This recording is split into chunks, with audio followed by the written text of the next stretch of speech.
Hi, this is Carol from IELTS Academic with Carol. And today I want to share 10 guidelines for success in IELTS for those who are just getting started.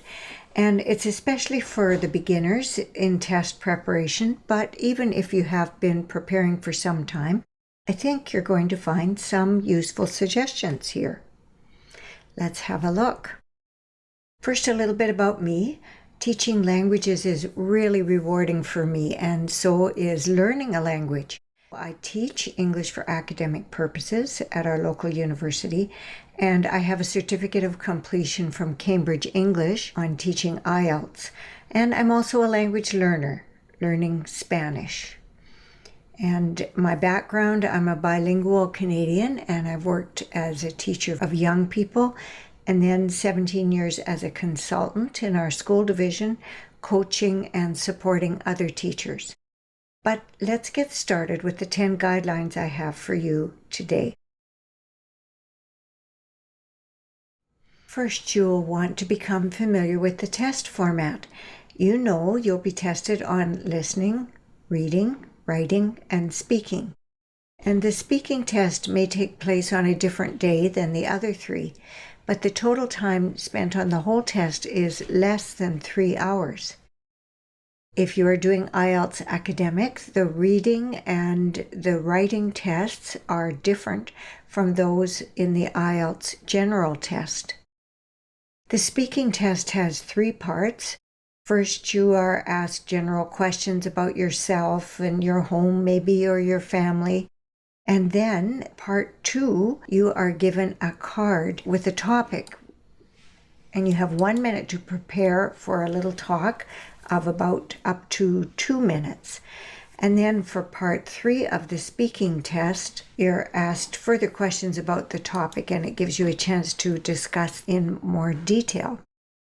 Writing has 2 tasks. In the first task 1, you're asked to look at a chart or a table or diagram, and you may need to describe it or summarize it or explain what the process is. You have to demonstrate that you understand that graphic. And then for test 2, you're asked to write an essay in response to a point of view or an argument that they give you. Both of those tasks you have to write in a formal style. Now, I'm not going to go over the other parts of the test in detail, but you can find specific detail at this link, and that will give you a really good overview of the test format. And once you have become familiar with the test format from free online sources, I recommend that you do 2 tests to establish your baseline. And you need to time it so that it's done exactly the way that a formal test would be. And you might not do the speaking, but you at least need to do the reading and the writing part. And then have that corrected by a professional so that you can pick your first area of focus. For many students, that will be written English. They may find that that's the most difficult. But once you get feedback on your specific weaknesses, maybe it's grammar, maybe punctuation, maybe vocabulary, then you would start systematically working to improve your areas of weakness so that you can get from point A to where you want to go in the shortest possible path. And you want to set 3 kinds of goals right from the beginning, once you have your baseline. You want to set general outcome goals, specific goals, and action goals. Now, your general goal will be, of course, to get the overall band score on IELTS that you need to follow your dreams and study at a certain university or college. And then you want to break it down further. Maybe for next month, you're going to work on improving paraphrasing or improving pronunciation. And once you've got your baseline and your specific goals in mind to get started with, you need an action plan, your action goals. When are you going to work on those specific areas? And how many minutes a day or a week? And then think about Who will you ask, or how will you know if you are getting better? And step number 4 is to think about, keep in mind, what is your mindset? What is your attitude toward all of this? First of all, how hard are you prepared to work? If your baseline results show that you have a long way to go, your action goals are very important. But it is also important you have supportive family or friends and a supportive teacher. All of these people can help keep you focused. You need to believe in yourself, work your plan, and have complete confidence you can do this. Suggestion number 5, build in some fun. Now, IELTS is an effective test because it does measure your overall ability in English. Tips and tricks for the IELTS test are really only useful once your overall English level is solid. Developing your overall level of English is really important, and so remember that songs, podcasts, cooking with an English cookbook, watching movies are all effective ways to improve your English. Partly this is because you're using all of your senses: hearing, speaking, listening, taste, smell, touch. The more senses you can use when you're learning, the more fun it is and the more effective your learning will be. Suggestion 6, vary your reading. Now, these are the topics that IELTS tends to focus on. No guarantees, of course, but these come up regularly. So it's worth your while to find articles related to these topics when you're reading. And they can be short news articles or online articles, blog posts, and they will help you increase your understanding of these areas as well as build your vocabulary.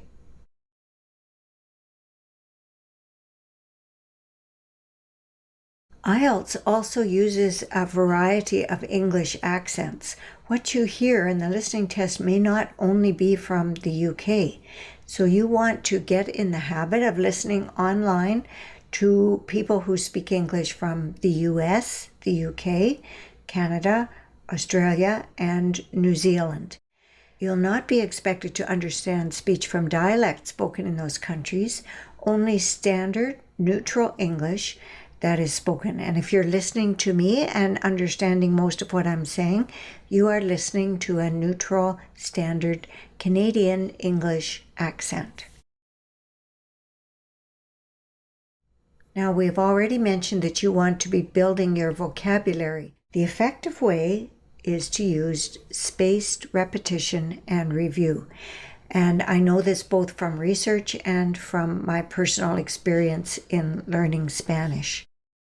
There are now many programs available online in which the algorithm builds in your practice plan for you. And if you're having trouble with a word, the computer brings it back, or the program on your phone brings it back, often for practice until you learn it. And one of the programs worth looking at is Anki. It's a free program. And remember, when you are learning your words, you need to understand the meaning, but also understand when it's appropriate to use it, know its collocations, and know whether, for example, it's formal or an informal word. And so when you're learning vocabulary, learn each word in context. By that I mean with example sentences that demonstrate how to use it correctly. And use a spaced repetition and review program. It will save you so much time. And I have many suggestions, but maybe the first one to look at is Anki.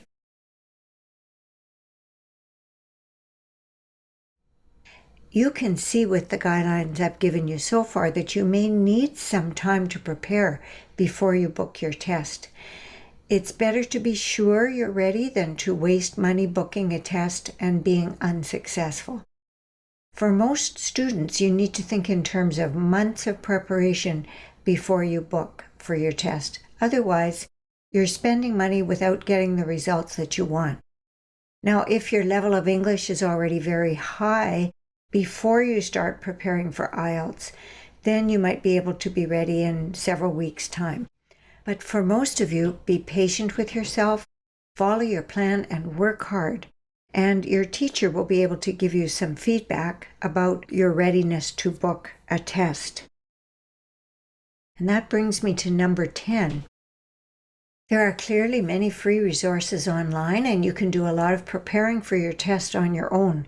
But it's difficult for a student to know what to focus on, where to find good resources, and that's genuine resources, not fake resources, for example, and how to stay on track with the study plan and how to measure whether or not you are improving. So while a good teacher costs money, this can save you money and time in the long run by keeping you accountable and on track and focused on the right things. You may have teachers in your area you can use. You may have an online teacher in mind. And of course, I'd be happy if you'd consider working with me.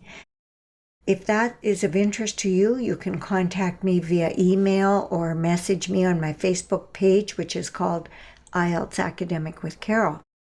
And I usually recommend that we set up a free 15-minute chat on Zoom to discuss my services and how we might work together. And I want to make sure that we both feel that any lessons or services that I offer you will be useful to you and what you need. I hope these beginner guidelines have been useful for you, and I'd welcome your feedback. You can contact me with the email address on the screen or again on my Facebook page with any questions, comments, or suggestions. Thank you again, and maybe we'll see you soon.